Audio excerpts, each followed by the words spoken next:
मैंने कई जगह पर एग्जॉर्सिज्म किए हैं, गांव, शहर, लेकिन कई बार ऐसा होता है कि कोई कोई जगह इतनी ज्यादा हॉन्टेड हो जाती है या फिर इतनी ज्यादा श्रापित हो जाती है कि उसको एग्जॉर्सिज्म कर पाना ये एक आम इंसान के बस की बात नहीं होती है।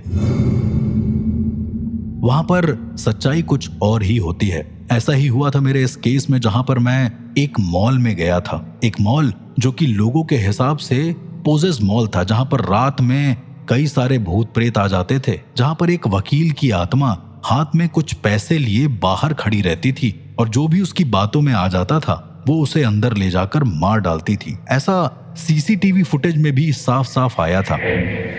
धीरे धीरे वहां पर लाशें गायब होने लगी, लेकिन सबसे ज्यादा अजीब तब हुआ जब लोगों की लाशें बरामद होने लगी। वहां पर उस मॉल के ऑनर ने किसी तरीके से मेरे पास फोन किया और वो मुझे मिलने के लिए कहता है। मैंने उसे मॉल ना मिलकर दिल्ली से बाहर मिलने को बोला। वहां मिलकर उसने मुझे जो बताया वो सुनकर मैं दंग रह गया। उसने मुझे बताया कि मॉल में 3 ऐसी मौतें हुई हैं जिसे देखकर ऐसा लगता है कि यहाँ पर कोई तंत्र की साधना चल रही है।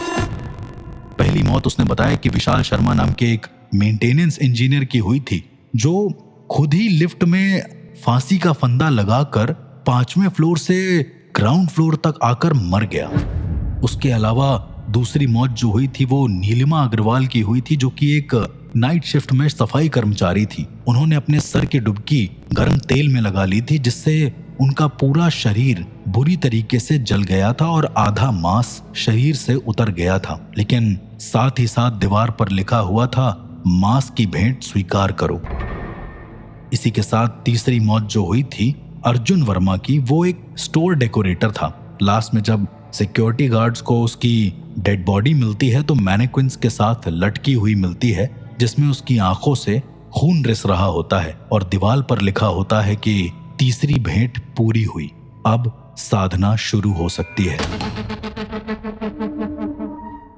इन तीनों चीजों को सुनने के बाद मेरे दिल ने सिर्फ यही कहा कि यहाँ पर कोई ना कोई तांत्रिक शक्ति का गढ़ जरूर हो सकता है, क्योंकि लोगों का भी ऐसा मानना था कि रात बिरात वहां पर ढोल और मांस पकने की गंध आना शुरू हो जाती है। इसीलिए कोई भी इंसान उस मॉल के आसपास से गुजरता नहीं है।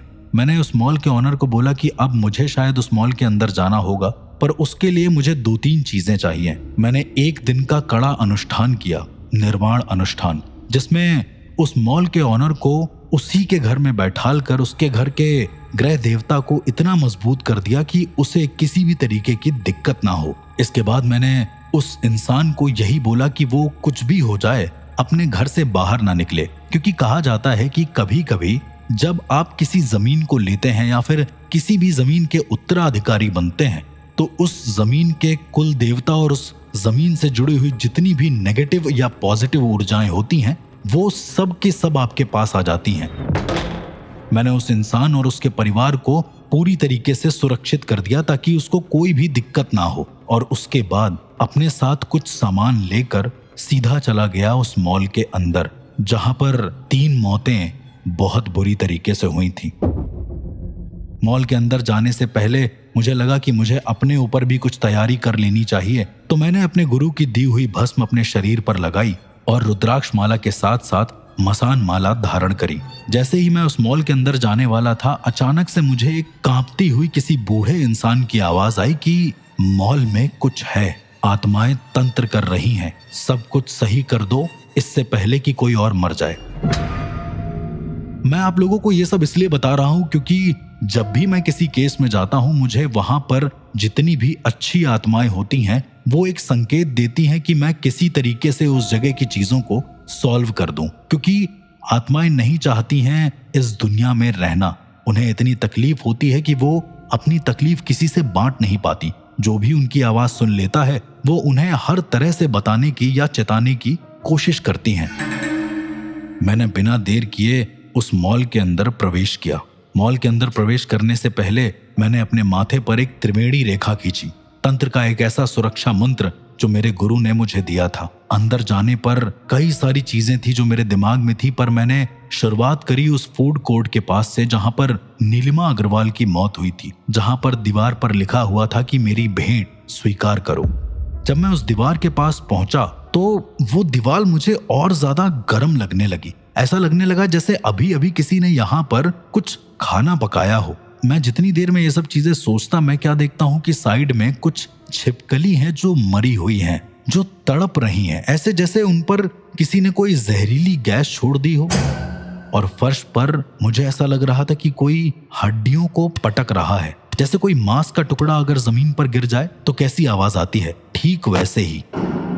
मैं थोड़ा सा पीछे हटता हूं कि इतनी देर में मैं क्या देखता हूं कि जहां पर डीप फ्रायर रखा हुआ था वहां पर जमीन पर कुछ है, कुछ खोखलापन था उस जमीन पे। मैंने उस डीप फ्रायर को हटाया और जैसे ही उस जगह को अपने पास रखे एक डंडे की मदद से तोड़ा तो अंदर मुझे जो मिला उसकी मैं कल्पना भी नहीं कर सकता था। अंदर मुझे अजीब अजीब से बाल, उल्टी खोपड़ी और इन्वर्टेड यंत्र जो कि बहुत बुरी तरीके से जमीन में दफन थे वो दिखे। वहां पर मुझे वो नीलिमा अग्रवाल की डेड बॉडी के बचे हुए अंश भी दिखे। मैं जितनी देर में ये सब देखता, मुझे पीछे से एक आवाज आती है, मैं तो मर गई हूँ, अब तुम इस हवन को पूरा करो। मुझे उसी नीलिमा अग्रवाल की आवाज सुनाई दे रही थी कि मैं तो मर गई हूं, अब तुम इस हवन को पूरा करो। मैं जैसे ही पीछे पलटता हूं वहां पर कुछ भी नहीं होता, बस एक ठंडी हवा का झोंका। मैंने जब उस गड्ढे की तरफ देखा तो वहां पर मुझे साफ लग रहा था कि यह कोई उल्टा तांत्रिक मंदिर है जो कि बुरी तरीके से इस पूरे मॉल को प्रभावित कर रहा है। चूंकि वो फूड कोर्ट एक ग्राउंड एरिया में बना था, इस वजह से मुझे लगा कि हो ना हो सारे तांत्रिक चीजों की नींव यहीं पर रखी गई है। मैंने अपने पास से त्रिलोक रक्षा मंत्र का आवाहन किया और उसे हवा में घुमाकर एक मंत्र का उच्चारण किया। ओम शर तंत्र महादेवाय नमः। कहते हैं कि इस मंत्र का उच्चारण करने से जितनी भी ताकतें होती हैं जो एक जगह पर बंधी होती हैं वो सारी की सारी अलग अलग टूट जाती हैं। मैंने वहीं पर एक त्रिकोणीय अग्नि का घेरा बनाया और जितने भी तांत्रिक सामान रखे हुए थे मेरी आंखों के सामने, अलॉन्ग विद नीलिमा अग्रवाल की हड्डियां, मैंने उन सबको उठाकर उस आग में डाल दिया। इसके बाद मैंने सोचा कि एक ग्राउंड फ्लोर का तो शायद मैंने सब कुछ कर लिया है, मुझे अब अगली मंजिल पर जाना चाहिए। इसके बाद जब मैं अगली मंजिल पर गया तो मुझे वहां पर अलग अलग तरीके की आवाजें आने लगी। एक बच्चा रोता हुआ, कोई लड़की थी जो हंस रही थी। ऐसा लग रहा था कि वो मॉल रात के समय बहुत ज्यादा जिंदा हो चुका है। एक और चीज मुझे जो सुनाई दे रही थी वो मेरे लिए बहुत ज्यादा अजीब थी। अघोर मंत्र लेकिन उल्टा। ऐसा लग रहा था कि कोई तांत्रिक किसी अघोर मंत्र का उच्चारण कर रहा है। मैं जब ऊपर चढ़ जाता हूं तो मैं क्या देखता हूं कि एस्केलेटर पर कम से कम 3 से 4 सड़ी हुई लाशें बिना सर के अपने कंधे के बल ऊपर चढ़ती हुई आ रही थी मेरी तरफ। उनके पूरे शरीर में कील गड़ी हुई थी और ऐसे लग रहा था जैसे वो कोई किसी तांत्रिक प्रोसीजर का बहुत भयानक हिस्सा रही हों। उनके पूरे शरीर को देखकर यूं महसूस हो रहा था कि वो अब मुझे किसी तरीके से मार देंगी, भले उन्हें कुछ दिख रहा हो या ना दिख रहा हो। मैंने अपने पास से भस्म निकाली और उस एस्केलेटर के पास एक रेखा बनाई। उसे बोलते हैं नवचक्र तंत्र पटिका, जो भैरव जी का तंत्र कवच होता है। उस पर मैंने लिखा ओम अपराजिताय काल भैरवाय नमः, ताकि इस रेखा को कोई भी आत्मा पार ना कर सके। सारे लोग वहीं पर आकर रुक गए। मुझे लग रहा था कि मैं जिंदा मर जाऊंगा अगर मैंने यहाँ पर किसी तरीके के मंत्रों का उच्चारण नहीं किया तो।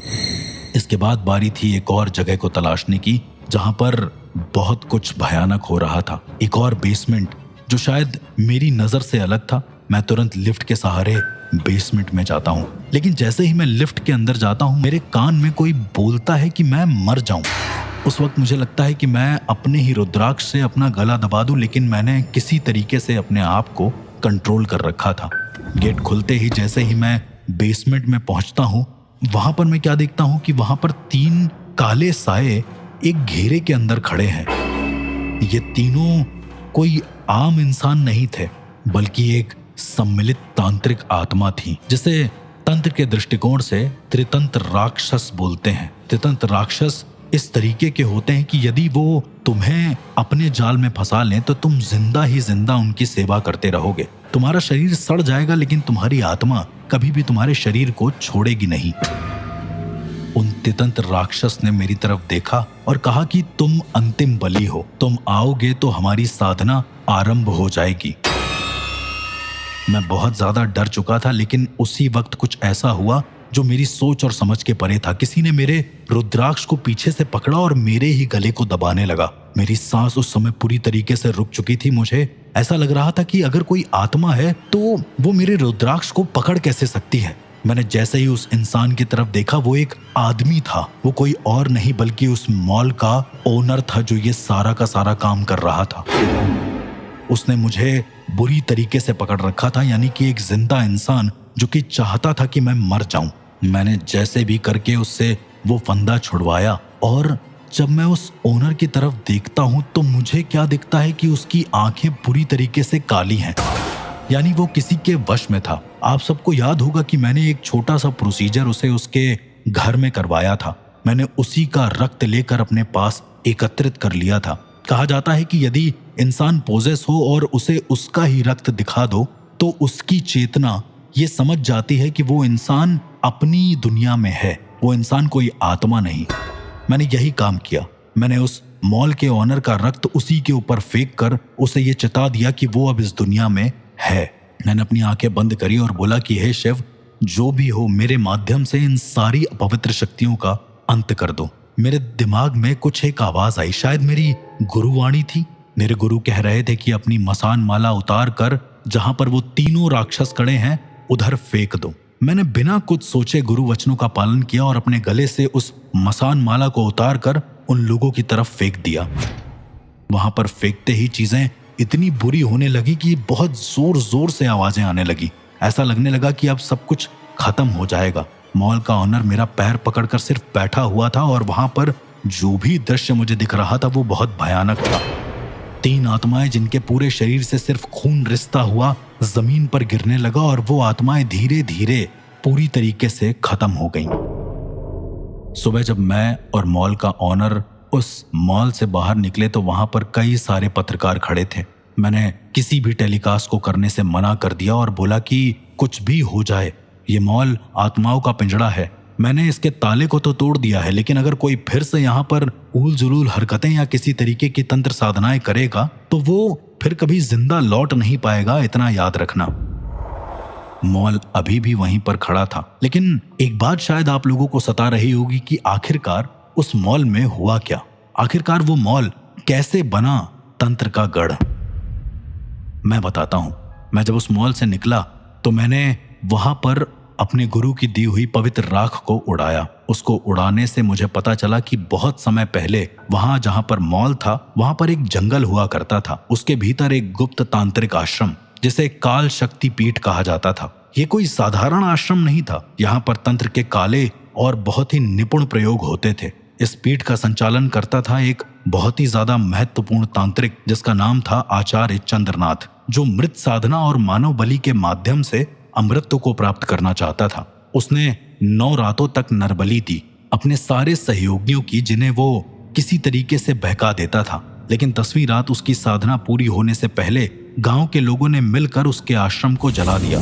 चंद्रनाथ और उसके शिष्य वहीं जलकर मर गए, लेकिन मरते समय उसने श्राप दिया, जिस भूमि ने मेरी साधना तोड़ी वहां फिर से मेरा यज्ञ होगा और तब बलि स्वयं चलकर आएगी।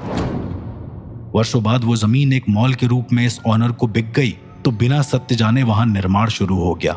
नींव खुदाई के समय पुराने तंत्र यंत्र, राख और कुछ जली हड्डियां मिली जिन्हें प्रोजेक्ट टीम ने नष्ट कर दिया अंधविश्वास समझकर। लेकिन वो राख शुद्ध नहीं थी, उसी से आत्माएं जागी थी। मॉल की दीवारों के भीतर ये अधूरी साधना फिर से शुरू हो गई थी जिसे मैंने किसी तरीके से रोक दिया था। मैं आज भी इसी डर में हूं कि कहीं उस मॉल में फिर से ये सब हरकतें होना शुरू ना हो जाएं। किसी एक की गलती या किसी भी एक इंसान का खून उस मॉल में फिर से तंत्र शक्ति को जगा सकता है। इसलिए मैंने स्ट्रिक्ट यह आदेश दिया था कि वहां पर गलती से भी किसी का खून नहीं गिरना चाहिए, उसकी जमीन दूषित नहीं होनी चाहिए। वो मॉल अभी भी शॉपिंग सेंटर नहीं था, वो एक यज्ञशाला थी और शायद हमेशा रहेगी। इस तरह की और घटनाओं के बारे में जानने के लिए सुनते रहिए the real ghost encounters with RJ अर्श।